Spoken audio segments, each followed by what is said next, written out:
सामने आया और मुझे एक बयानिया घड़ा गया था, हम कोई गुलाम हैं। Absolutely not. एब्सोल्युटली नॉट की हकीकत आज सामने आ गई है। झूठा बयानिया था वो साइफर जिस पर झूठ बोला गया, जिस झूठे मिनट्स लिखे गए, जिस पर इतना बड़ा पाकिस्तान के बहरान पैदा किया गया। 164 का बयान आ जाने के बाद मैं तो ये मुतालबा रखना चाहता हूं कि न्याजी के खिलाफ फिलफौर ट्रायल है वो चलवाया जाएगा। उसमें मैं तौर पे एफआईए की टीम को आज ये हिदायत जारी हम कर चुके हैं कि इसकी तफ्तीश जो है वो मुकम्मल तौर पे की जाए। आपके इल्म में सिर्फ ये बात देना चाहता हूं कि लाहौर हाई कोर्ट ने न्याजी साहब की हद तक एक स्टे ऑर्डर दे रखा था जिसमें यह दर्ज था कि न्याजी साहब के खिलाफ साइफर के हवाले से कोई कार्रवाई नहीं होगी। और पिछले 5 माह से यह स्टे ऑर्डर चल रहा था। अभी पीर वाले दिन वो स्टे ऑर्डर कोर्ट ने वापस लिया है और कार्रवाई की इजाजत दी है एफआईए को। ये मैं आपको रिकॉर्ड की बात बता रहा हूं, वो मैं ऑर्डर आपसे भी शेयर भी करूंगा। तो उस लाहौर हाई कोर्ट के ऑर्डर के तहत न्याजी के खिलाफ हर किस्म की कार्रवाई अमल में लाई जा सकती है। साइफर केस में तलब भी किया जा सकता है। और ये एक ऐसा केस है जिसमें कानून की कई खिलाफ वर्जियां हुई हैं। इसके कानूनी पहलू पर भी मैं आपको ब्रीफ करना चाहता हूं। साइफर को अपने कब्जे में रखना यह भी गैर कानूनी था। उसके बाद वजारत उज़्मा से हट जाने के बाद जलसे में साइफर को लहराना। अब यह याद रहे कि जब आप जलसे में साइफर को लहरा रहे थे आप वजीर आजम नहीं थे, आप वजारत उज़्मा का ओहदा खो चुके थे। एक सरकारी हसास दस्तावेज का आपके हाथ में होना गैर कानूनी था। उस साइफर को लहराया, उसके बाद उस साइफर को गुमा दिया। साइफर का लहराना, साइफर का अपने कब्जे में रखना, साइफर को गुमा देना, यह पाकिस्तान की ऑफिशियल सीक्रेट्स एक्ट की खिलाफ वर्जी और बिल्कुल गैर कानूनी था। यानी जब वजीर आजम हल्फ लेता है तो उसके हल्फ में यह बात दर्ज है कि बतौर वजीर आजम जो भी सरकारी मामला मेरे इल्म में लाया जाएगा या मुझे बताया जाएगा, मैं किसी गैर मुतलका शख्स से उसका जिक्र नहीं करूंगा। यह हल्फ है जो आप पाकिस्तानी अवाम के सामने लेते हैं, अल्लाह ताला के सामने लेते हैं। उस हल्फ की भी खिलाफ वर्जी हुई। स्टे ऑर्डर की मदद से साइफर केस को ताखीर का शिकार किया गया। पूरी कौम के सामने न्याजी के मोतमिद खास, उनके हैंड पिक्ड प्रिंसिपल सेक्रेटरी, उनके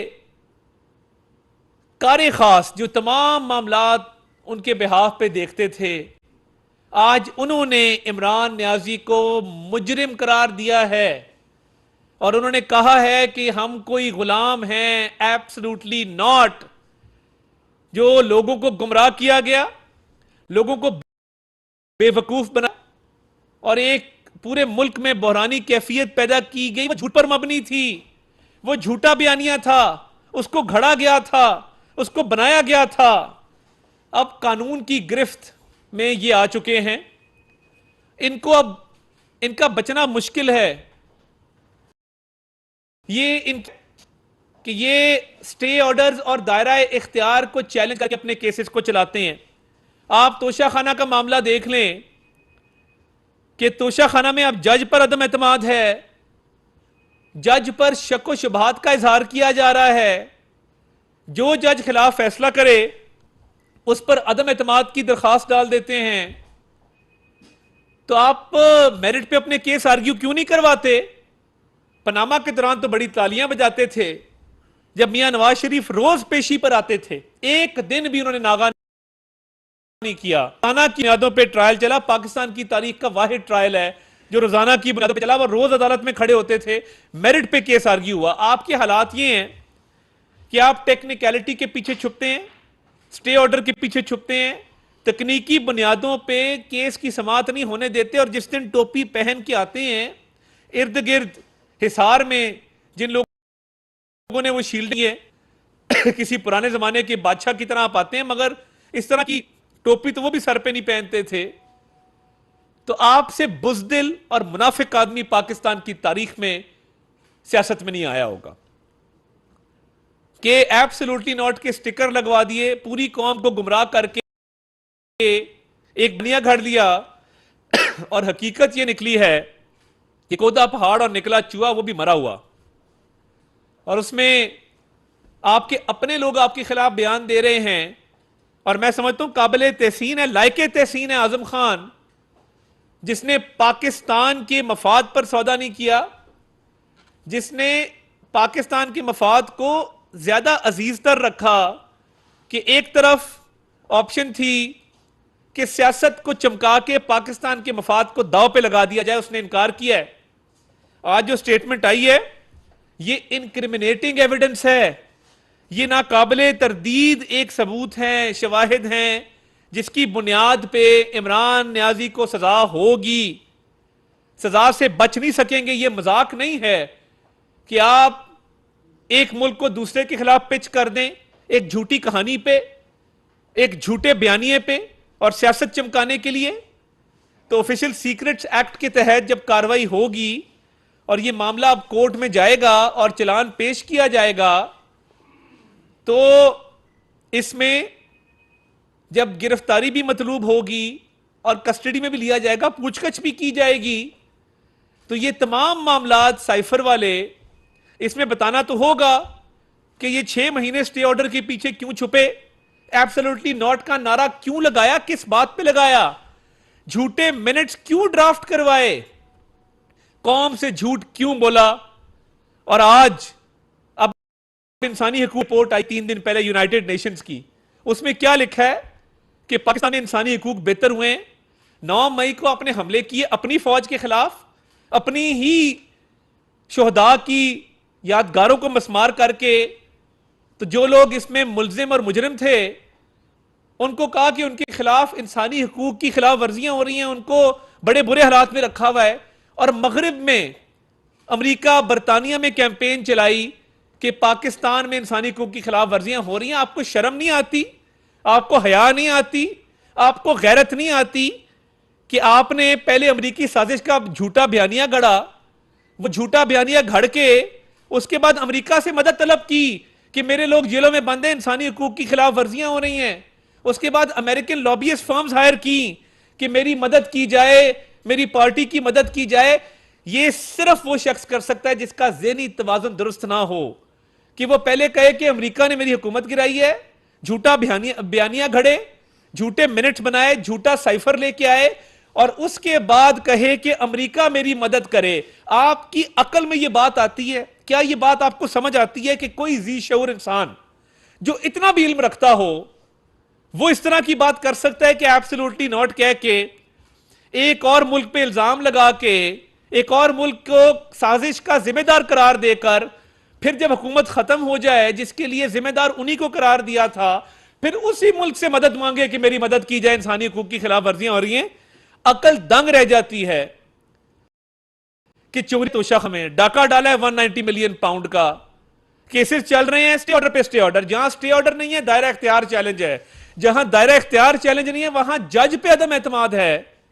तो आए ना, इतने हैं आप, इतने बहादुर हैं, इतने दिलेर हैं, तो आए और कहें कि मैं मेरिट पे तोशाखाना का केस आर्ग्यू करूंगा। नहीं कर सकते। चोरी की हुई है, अंडर वैल्यूएशन की हुई है, मिस डेक्लेरेशन की हुई है, ब्लैक मार्केट में तोहफे बेच के उनका पैसा खा गए हैं आप और आपकी अहलिया। आए जवाब दें, मेरिट पे केस आर्ग्यू करें, 190 मिलियन पाउंड में बताएं कि अलकादिर ट्रस्ट क्यों बनाया था। आए जवाब दें साइफर का। स्टे ऑर्डर दायमी नहीं होता।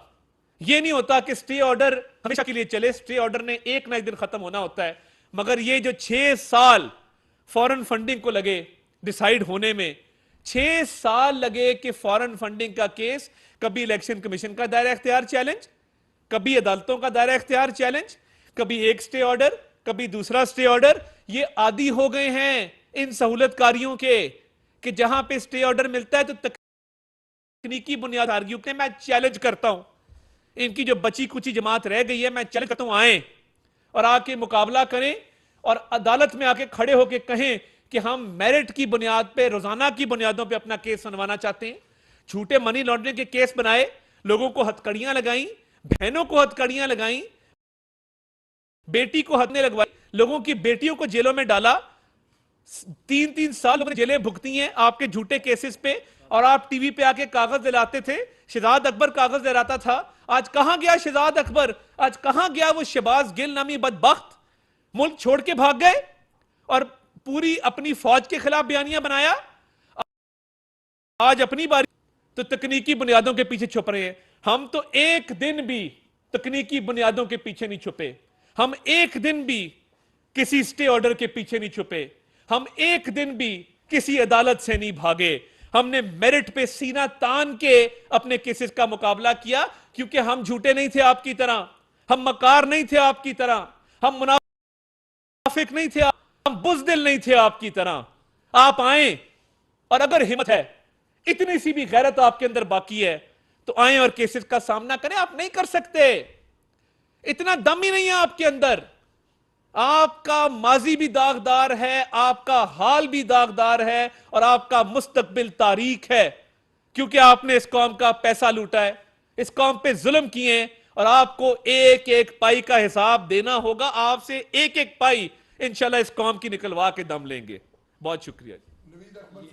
ये बताइएगा तारिक साहब कि आज़ा ने आज जो बयान दिया है, इसमें क्या है, क्योंकि कहा जाए कि आजम खान कुछ अरसे से लापता थे या रोपोश थे, उसकी एक FIR भी हुई, और अब वो उनके क्या, और ये कौन से मजिस्ट्रेट के सामने दिया, एक ये, और दूसरे ये बताइएगा कि ये ऑफिशियल सीक्रेट एक्ट के तहत खुसूसी अदालतों में जाएगा। ये आपको पूरा प्रोसेस बता देता हूं कानूनी तौर पे। देखिए, 164 का बयान कानून के मुताबिक मजिस्ट्रेट के सामने दिया जा सकता है, और आजम खान साहब ने अपनी मर्जी के साथ, वो खुद भी बताएंगे, इस पे बात करेंगे, उन्होंने 164 का बयान इस्लामाबाद के मजिस्ट्रेट के सामने दिया है, और उन्होंने साइफर के हवाले से सामने रही है। जो FIA का केस है, जिसमें बाकायदा GIT बनाई गई थी, साइफर GIT के तहत ये केस हुआ है। FIA ने जब ऑफिशियल एक्ट के केस को, इसकी तफ्तीश की है, तो ऑफिशियल सीक्रेट्स एक्ट की स्पेशल अदालत ऑलरेडी कायम है, उसका करता है। तो ये केस ऑफिशियल सीक्रेट्स एक्ट की अदालत में जाएगा, और ये वहीं पर ट्रायल होगा। और 164 के बयान आ जाने के बाद जब आजम खान साहब को बतौर मुल्जिम के या बतौर गवाह के जब पेश किया जाएगा, तो मैं ये समझता हूं कि जब उन पेरा की जाएगी तो ये मामला क्लियर हो जाएगा कि मरकजी मुल्जिम इसका है कौन। और 164 के बयान के बाद लंबे चौड़े ट्रायल की शायद जरूरत ना पड़े। 64 का बयान ट्रायल शुरू होने से पहले आ चुका है, तो ये एक अच्छी और ट्रायल होगा। आजम खान साहब के खिलाफ आप क्या कर जा रहे हैं? एक तो वो साजिश में मुलविस है, 164 का बयान देने से उनके तमाम हो जाएंगे या अभी? देखिए, मैं ये समझता हूँ कि उन्होंने बड़ी हिम्मत का मुजाहरा किया है, और उन्होंने असल मुल्जिम की निशानदेही की है। तो मेरी राय में कानून के मुताबिक जब 164 का बयान सामने आ जाए, तो जो शख्स भी कानून की दाद पे, कानून की मुआवनत करे, उसके साथ करती जानी चाहिए। अगर मेरी कानूनी राय मांगेंगे तो मेरे नजदीक वो मजबूर थे, बतौर प्रिंसिपल सेक्रेटरी उन पे प्रेशर था, उनको मजबूर किया गया इस बात पे। तो इसमें तो इमरान न्याजी है, उसके अज़ाइम भी क्लियर थे, बदनीति सामने थी, वो ये सियासी बयानियां घड़ के कौम का उसने नुकसान किया, कौम का फसाया किया। तो मैं समझती हूँ वो इसके जिम्मेदार हैं बिल्कुल।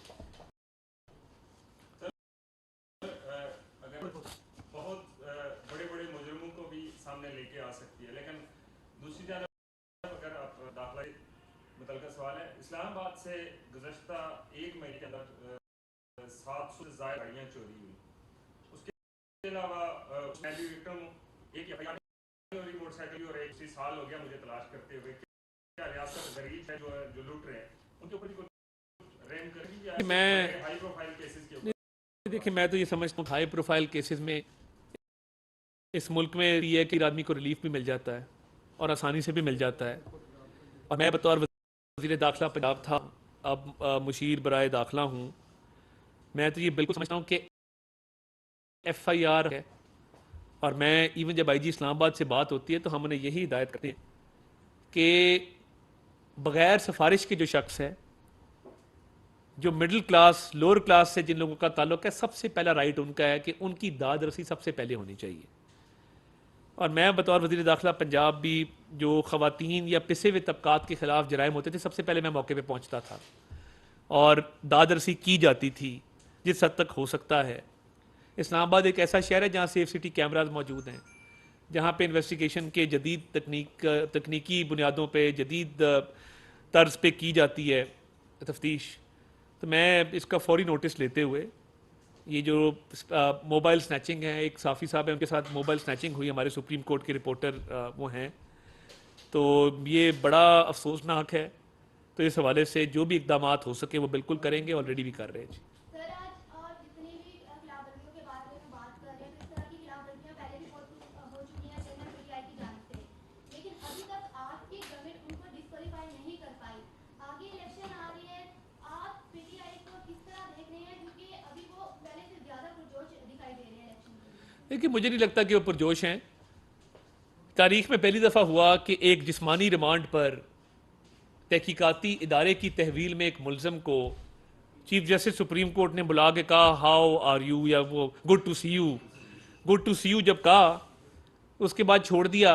तो ये असलम अहमद या बूटा होता तो उसको ना छोड़ते, उसकी तो फाइल नहीं ना पहुंचती, वो रजिस्ट्रार के दफ्तर में छान होती है। इमरान न्याजी की फाइल थी तो उसने कहा कि मदर इन लॉ भी खुश हो जाएंगी, घर जाके बताऊंगा कि आंटी जी देखे मैं क्या करके आया हूँ। आंटी भी खुश, मैं भी खुश, बेगम भी खुश। तो वो फाइल ऊपर रखी गई और छोड़ दिया गया। अगर उसको रहने देते चंद दिन अंदर और उससे मजीद तफ्तीश की जाती तो शायद ये मामला आगे चल जाते। अब ट्रायल जो है वो अपने मंतकी अंजाम तक आहिस्ता आहिस्ता पहुंच रहे हैं। तो पुरजोश तो मैं नहीं समझता। अभी जो KPK में धचका लगा है तो मेरा ख्याल है वो पुर भी खत्म हो गया और जोश भी खत्म हो गया। बहुत शुक्रिया।